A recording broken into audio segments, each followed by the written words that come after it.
Marchvini Handoko Putra adalah seorang pengusaha hotel di Kuta Bali. Ia kini mendekam di Lapas Kerobokan Denpasar, Bali. Handoko mengaku menjadi korban dugaan rekayasa penyidikan oleh oknum polisi yang mengusut kasus hukum yang menimpanya. Kasus Handoko cukup ramai diberitakan di media lokal Bali.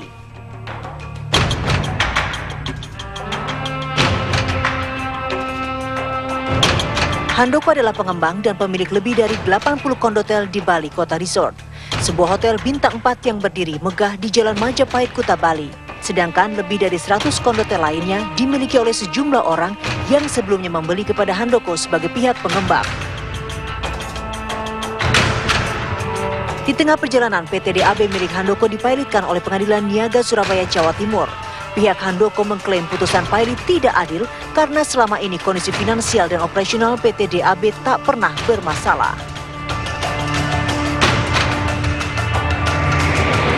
Karena ada keterlambatan dalam pengurusan akta jual beli, pemilik kondotel lainnya melaporkan Handoko ke Polda Bali dengan pasal penipuan dan penggelapan.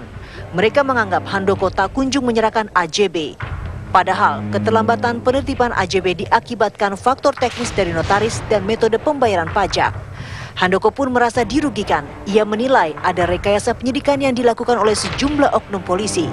Bahkan Propram Mabes Polri telah membenarkan hal itu, sebab kasus yang sesungguhnya murni perdata malah dipidanakan. Kasus ini sangat kental dengan rekayasa ya. Kenapa? Karena case-nya Pak Handoko itu murni perdata, berdasarkan suatu hubungan jual beli, perjanjian. Perjanjian itu adalah sahnya suatu perjanjian, memenuhi syarat sahnya perjanjian, bahwa perjanjian itu sendiri menjadi undang-undang bagi para pihak ya. Itu jelas-jelas perdata dan dibuktikan juga dengan karakteristik perdata itu apa? Prestasi-prestasi terhadap perjanjian itu yang sudah dilakukan oleh Pak Handoko. Ya, Pak Handoko melakukan jual beli PPJB kondotel. Pak Handoko sebagai pihak developer setelah menjual ada PPJB, Pak Handoko membangun dari tanah ini, membangun kondotel sampai fisiknya udah jadi kondotel. Para pemilik sudah menikmati hotelnya, menerima secara fisik hotel tersebut, ya kan, menerima secara fisik hotelnya, menikmati, bahkan pemilik ini mengalihkan pengelolaan pada pihak ketiga. Yang saya sangat heran kan kenapa? Dari penyidik maupun JPU saat ini ya, penyidik jelas-jelas membelokkan hukum, karena faktanya penipuan di mana?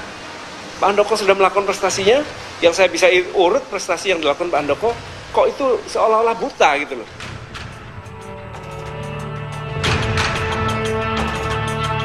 Adapun pihak Polda Bali menyangkal dugaan rekayasa tersebut. Kabid Humas Polda Bali, Kombes Pol Heri Wianto menyatakan sudah menjalankan pengusutan sesuai ketentuan hukum yang ada.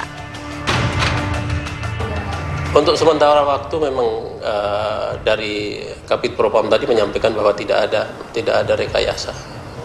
Hasil penyelidikan anggota kemudian dilakukan penyidikan tidak memenuhi unsur sehingga kasus itu dihentikan.